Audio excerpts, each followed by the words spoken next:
പാലായിൽ കൃഷിയിടത്തിൽ വിഗ്രഹങ്ങൾ കണ്ടെടുത്തു. കൃഷി ആവശ്യത്തിനായി മണ്ണിളക്കുന്നതിനിടയിലാണ് വിഗ്രഹങ്ങൾ കിട്ടിയത്. പാലായിൽ RV ജംഗ്ഷന് സമീപം കൃഷിയിടത്തിൽ നിന്നും വിഗ്രഹങ്ങൾ കണ്ടെടുത്തു. ഇന്നലെ വൈകിട്ട് കൃഷി ആവശ്യത്തിനായി JCB ഉപയോഗിച്ച് മണ്ണ് ഇളക്കുന്നതിനിടയിലാണ് വിഗ്രഹങ്ങൾ കിട്ടിയത്. തണ്ടളത്ത് മഹാദേവ ക്ഷേത്രം എന്ന ഒരു ക്ഷേത്രം നേരത്തെ ഇവിടെ ഉണ്ടായിരുന്നുവെന്നും വർഷങ്ങളോളം പഴക്കമുള്ള ക്ഷേത്രമായിരുന്നുവെന്നും പ്രദേശവാസികൾ പറഞ്ഞു. മഹാദേവ പ്രതിഷ്ഠ ഉണ്ടായിരുന്ന ക്ഷേത്രം കുറച്ചു വർഷങ്ങൾക്ക് ശേഷം നാമാവശേഷമായി എന്നും പ്രദേശവാസികൾ പറഞ്ഞു. പൂതപ്പാടി ഇല്ലം വക ക്ഷേത്രമായിരുന്നു. വർഷങ്ങൾക്ക് മുൻപ് വളരെ നല്ല രീതിയിൽ മഹാക്ഷേത്രമായി നടത്തിക്കൊണ്ടിരുന്നതാണ്. പിന്നീട് ക്ഷേത്രം നശിച്ചുപോയി എന്നും നാട്ടുകാർ പറഞ്ഞു. ഒരു 100-200 വർഷങ്ങളോളം പഴക്കമുള്ള ഒരു ക്ഷേത്രമാണ്. തണ്ടളത്ത് മഹാദേവ ക്ഷേത്രം എന്നാണ് ഈ ക്ഷേത്രം അറിയപ്പെട്ടിരുന്നത്. ഒരു 100 വർഷം മുമ്പ് വരെ ഇവിടെ ഒരു തറയുണ്ടായിരുന്നു. അവിടെ ഒരു മഹാദേവന് ആരാധനയൊക്കെ നടത്തിയിരുന്നു ആളുകൾ. ഇപ്പോൾ കുറച്ച് വർഷങ്ങൾക്ക് ശേഷം ഈ ക്ഷേത്രം തന്നെ ഇവിടെ നാമാവശേഷം, അതിൻ്റെ തറയില്ല, വിഗ്രഹങ്ങളില്ല, അങ്ങനെ ഇരുന്ന അവസ്ഥയിലായിരുന്നു.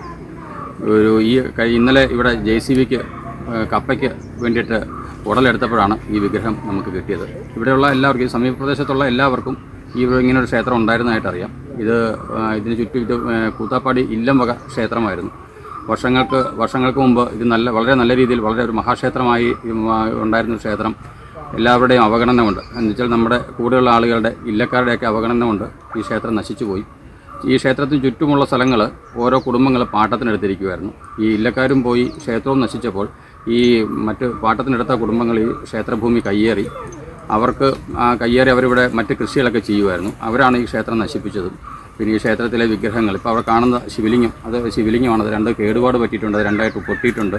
അത് കല്ല് നമുക്ക് കണ്ടാൽ തന്നെ അറിയാം, അടിച്ചു പൊട്ടിച്ചിരിക്കുന്നതാണ്. അപ്പോൾ ഈ ഒരു രീതിയിൽ ഈ ക്ഷേത്രം നശിക്കപ്പെട്ടതാണ്. ഇപ്പോൾ ഒരു നിയോഗം പോലെ കഴിഞ്ഞ ഒരു 6 മാസം മുമ്പ് വെള്ളാപ്പാട് ക്ഷേത്രത്തിൽ ഒരു താമ്പൂല പ്രശ്നത്തിൽ അവിടെ ഒരു പ്രസിദ്ധനായ ജ്യോതിഷൻ വടകര ശ്രീനാഥ് പണിക്കർ, ചോറോട് ശ്രീനാഥ് പണിക്കർ, അദ്ദേഹം ഇതിനെക്കുറിച്ച് പറയുകയും ഇത് വലിയ താമസമില്ലാതെ ഇവിടെ ഒരു മാറ്റം ഉണ്ടാവും, അല്ലെങ്കിൽ ഒരു വിഗ്രഹങ്ങൾ എന്തെങ്കിലും ഒരു സംവിധാനം ഇവിടെ ഉണ്ടാകും എന്ന് അദ്ദേഹം പറഞ്ഞിരുന്നു.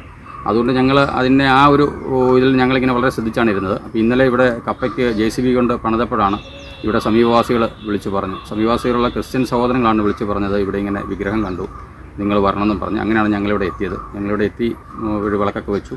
ഇന്ന് രാവിലെ ആളുകൾ കൂടുതൽ ഇത് അറിഞ്ഞു കേട്ട് ഒരുപാട് ആൾക്കാർ, ഭക്തജനങ്ങൾ ഇവിടെ വന്നുകൊണ്ടിരിക്കുകയാണ്. അപ്പം ഇത് വരും ദിവസങ്ങളിൽ ഇത് എന്ത് ചെയ്യണം എന്നുള്ളതിന് അതിൻ്റെ ആചാര്യന്മാരുമൊക്കെ ആയിട്ട് സംസാരിച്ച് അവരുമായിട്ട് ആലോചിച്ച്, ഇത് കയ്യേറിയിരിക്കുന്ന ആളുകൾ അവരുടെ സമൂഹത്തോടു കൂടി അവരുമായിട്ട് ആലോചിക്കണം. കൂടിയാലോചനയ്ക്ക് ശേഷം അടുത്ത തുടർ നടപടികൾ സ്വീകരിക്കും. ശിവലിംഗത്തിന് കേടുപാട് പറ്റിയിട്ടുണ്ട്. കഴിഞ്ഞ 6 മാസം മുമ്പ് വെള്ളാപ്പാട് ക്ഷേത്രത്തിൽ പ്രസിദ്ധനായ ജ്യോതിഷ പണ്ഡിതൻ വടകര ചോറോട് ശ്രീനാഥ് പണിക്കർ നടത്തിയ താമ്പൂല പ്രശ്നത്തിൽ താമസിയാതെ ക്ഷേത്രം നിലനിന്നിരുന്ന സ്ഥലത്ത് നിന്ന് വിഗ്രഹങ്ങൾ കണ്ടെത്തുമെന്ന് പ്രവചിച്ചിരുന്നതായും ഭക്തർ പറഞ്ഞു. സംഭവമറിഞ്ഞ നിരവധി ഭക്തജനങ്ങളാണ് ഇവിടേക്ക് എത്തിച്ചേർന്നുകൊണ്ടിരിക്കുന്നത്. ശിവലിംഗവും പാർവതീദേവിയുടെ വിഗ്രഹവുമാണ് കണ്ടെത്തിയിരിക്കുന്നതെന്ന് വെള്ളാപ്പാട് ഭഗവതി ക്ഷേത്രത്തിന്റെ മേൽശാന്തി പ്രദീപ് നമ്പൂതിരി പറഞ്ഞു. അടുത്ത നടപടിക്രമങ്ങളെക്കുറിച്ച് ആചാര്യന്മാരുമായി കൂടിയാലോചിച്ച് തുടർന്ന് നടപടികൾ സ്വീകരിക്കുമെന്നും ഭക്തർ പറഞ്ഞു. i4a ന്യൂസ്, പാല.